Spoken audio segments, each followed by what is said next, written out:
All right, what's going on, beautiful people? What's going on? Um, it's late. It is late, later than I would have liked to be doing my live reading, but you work with the time that you got. So, yeah, like yesterday, I started reading "Real Artists Don't Starve" by Jeff Goins. So I will be continuing to read that. Again, like I said, I'm trying to do this for my own practicing of voiceover. And also, I was already going to read this book, so I want to share this self-help, personal development kind of content with myself, but also with you. So, don't have a lot of time, so let me just go ahead and jump into this. Again, we're reading Real Artists Don't Starve, Timeless Strategies for Thriving in the New Creative Age. Hopefully you can hear me. I'm using a headset tonight. This is by Jeff Goins, and we are reading Part 1, Chapter 1, You Aren't Born an Artist.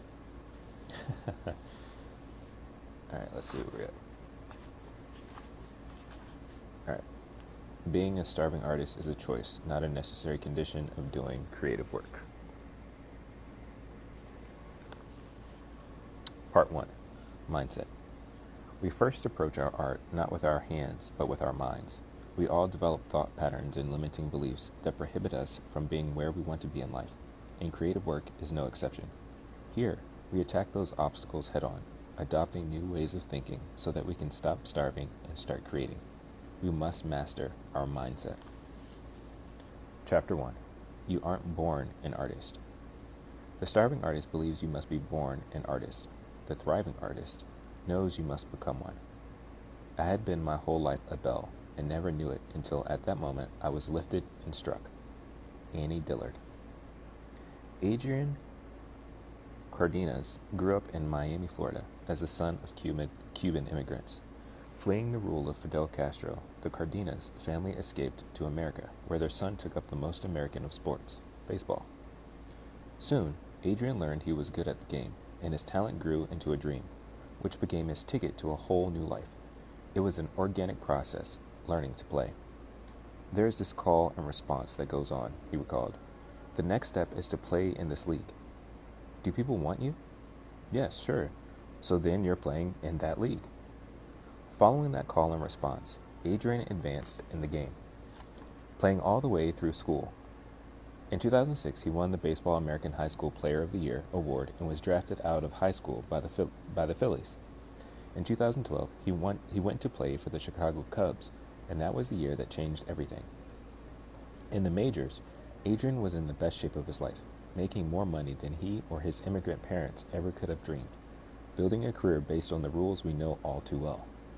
Get a good job, do it well, and work hard until you retire. This was the path Adrian Cardenas was on, and he knew how to walk it. With a signing bonus of nearly $1 million, he was every bit the success story we imagined. It had taken Adrian years to get to this point, and now he was finally enjoying the fruits of his labor. He had everything he had ever wanted. There was just one problem. He no longer wanted it. During that first year at Wrigley Field, something felt off. It was a feeling that had been haunting the baseball player for some time. In the minors, players teased him for reading Tolstoy in the locker room. In the majors, he noticed how different his idea of a good time was from that of his teammates. He celebrated getting drafted by entertaining friends with Gershwin numbers on the piano. They celebrated by partying. The more of this life he lived, the more he felt like a misfit, and the more he realized that in following one dream, he abandoned another.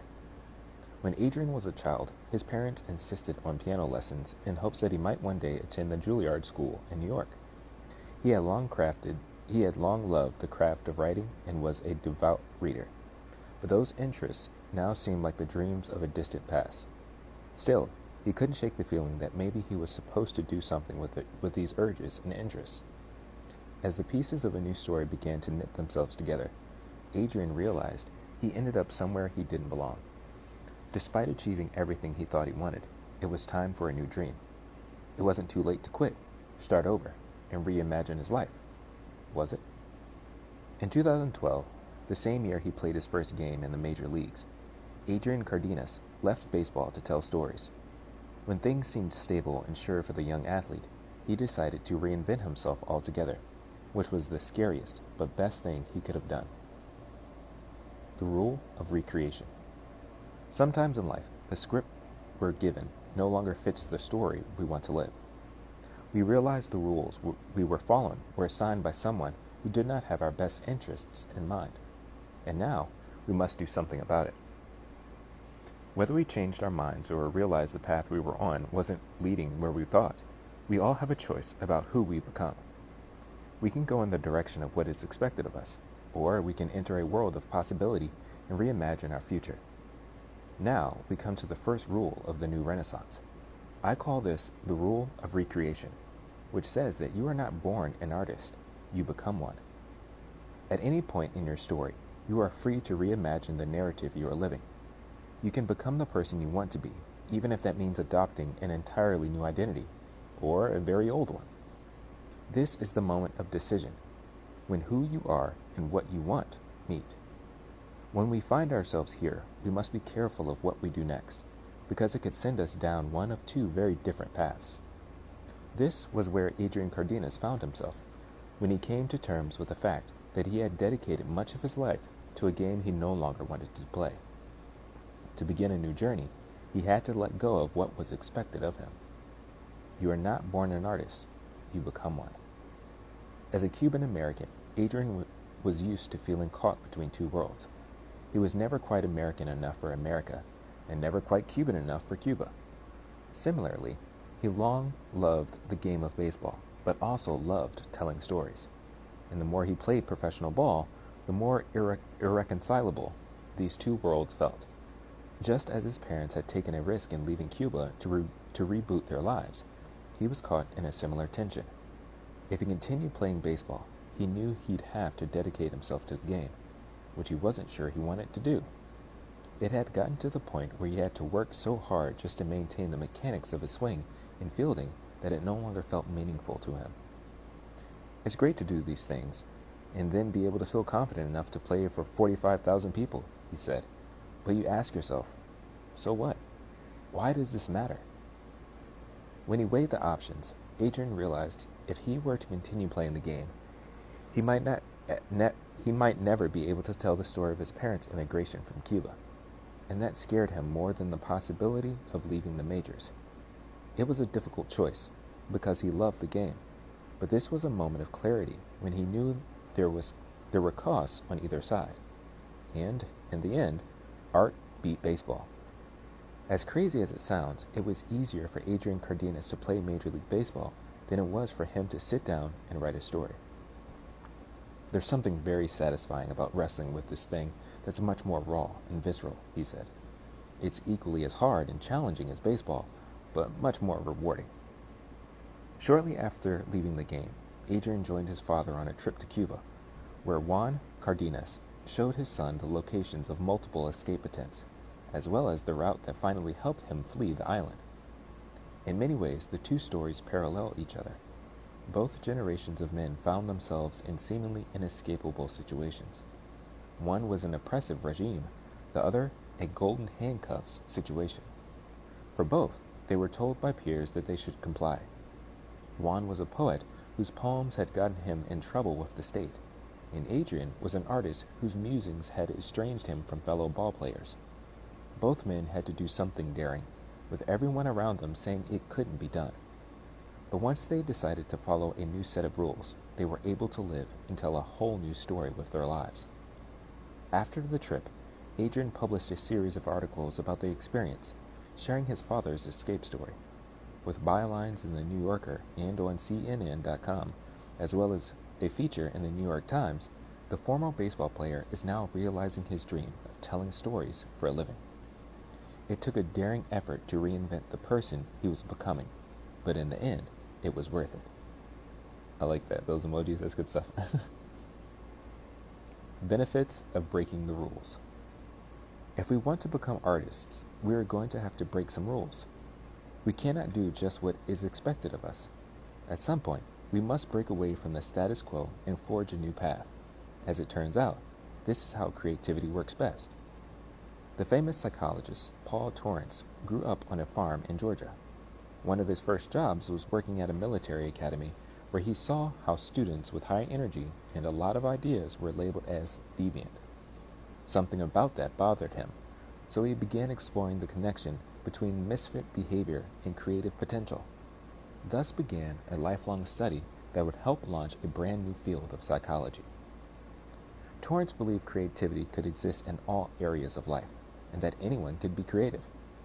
The more research he did, however, the more he discovered how difficult it was to be creative in certain settings, particularly schools. He also observed how creative individuals tended to struggle in systems that forced them to comply to rules they didn't understand. The creative kids are the ones who rail against the rules the hardest, said Bonnie Cramond. That name is Bonnie, Cramond. Cramond? I think it's Cramond. All right. Said Bonnie Cramond, a former student of Torrance, in summary of her teacher's findings. Creative kids have no patience with ridiculous rules. They don't see any purpose in it. Professor Torrance concluded that following the rules does not produce outstanding creative work. If you aren't willing to be a little deviant, then it's harder to be creative. Sometimes it pays to break the rules. What then?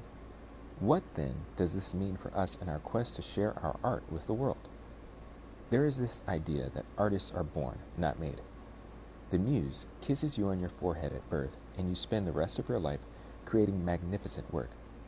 But the reality is that creativity is work, not magic, and those who buck the status quo are far more likely to succeed. The rules of the starving artist told us that if we weren't born with a paintbrush in hand, then we weren't one of the special ones. But these rules no longer serve us. We need something more than the well-intentioned good luck from our parents when sharing a dream of writing a novel, becoming an actor, or launching a startup. We need to know our gifts are here for a reason, and that whatever we did before now, we don't have to stay stuck here.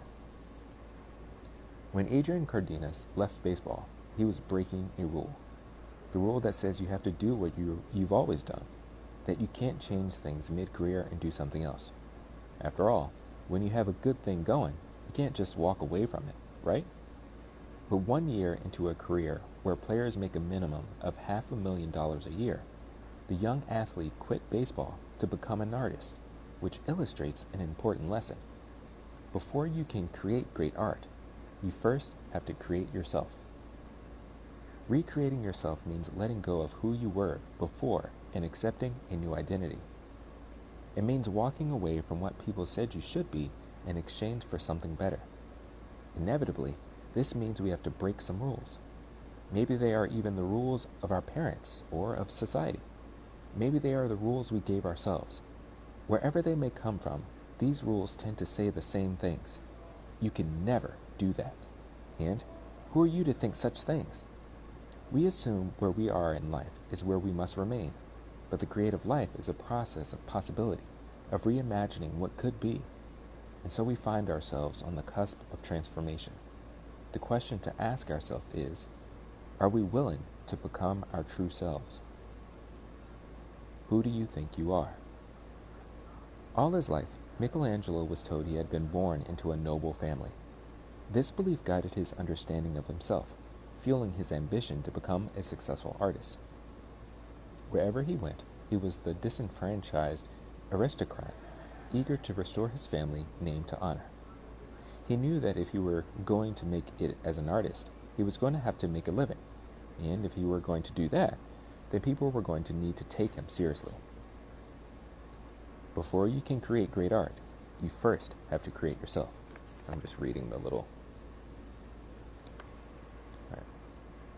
Given that an artist was considered to be a lowly profession at the time, Michelangelo's choice in vocation was a source of conflict between him and his father. Ultimately, it was a decision that made him very successful, but for many years, it was a hard fight. With the odds against him, what guided the young artist? What made him thrive when so many before him had starved? It was the story he told himself. If you grow up believing you're connected to one of the most important families in Europe, and everyone around you believes that, That informs your entire persona, and that's how people treat you, said Michelangelo scholar William Wallace. The artist went through life believing he was related to one of the most influential families in Europe, a conviction that, in the words of Wallace, was profoundly believed by him and all his contemporaries. It was fundamental to the way he looked at life and his art. This belief in his own nobility guided Michelangelo, shaping his life and paving the route to his success. But here's the interesting part. It wasn't true. He was not actually from noble lineage, a fact that historians discovered years later. What made him succeed was not a genetic predisposition or some cosmic giftedness. It was how he thought of himself. What we believe about ourselves has a way of coming true, the good and the bad. I've had personal experience with this. At 12 years old, I had long hair and was more than a little chubby, wearing baggy jeans and loose shirts to conceal the fact. Puberty was still a few years away, so any masculine features, including facial hair, were practically non-existent. At a time when peer feedback is at its most brutal point, I was occasionally mistaken for a girl. That year, I got my first job, delivering newspapers to houses in my neighborhood.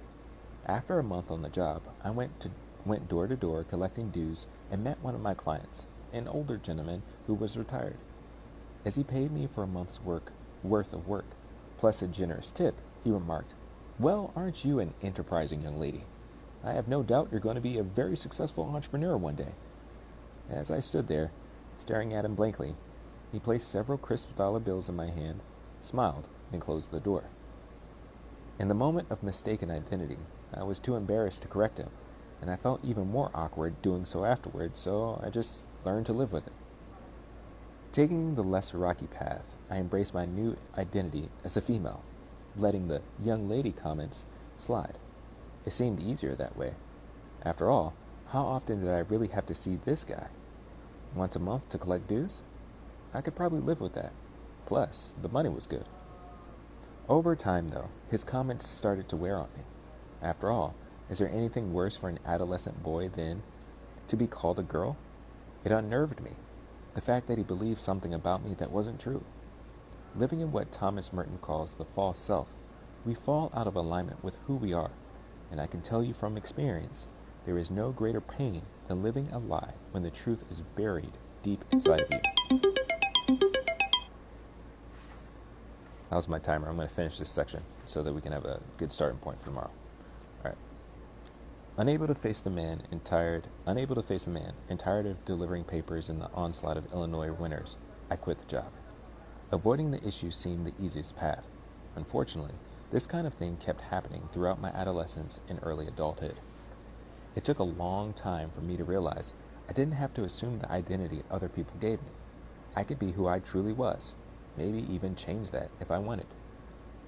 There is no greater pain than living a lie when the truth is buried deep inside you. Years after the first job as a paperboy, I had another job as a marketing director for a nonprofit. During my 5th year working there, though, I realized it was not where I ultimately wanted to be. So I began to call myself a writer, which was something I did for myself, but became a way to declare who I was to the world. The more I did this, the more other people believed it, and therefore the more I believed it. And over time, it became true. The reason many of us never self-actualize is because it's easier to play a role in life than it is to become our true selves. It's easier to conform to what people expect. Than it is to stand out. But this is not the way great art is made, nor is it the way real artists are made. Eventually, you have to decide who you are. You have to choose your role and own that identity. We don't fake it till we make it. We believe it till we become it. This is what Michelangelo did at the beginning of his career. He thought like an aristocrat, acted like one, and demanded to be treated like one.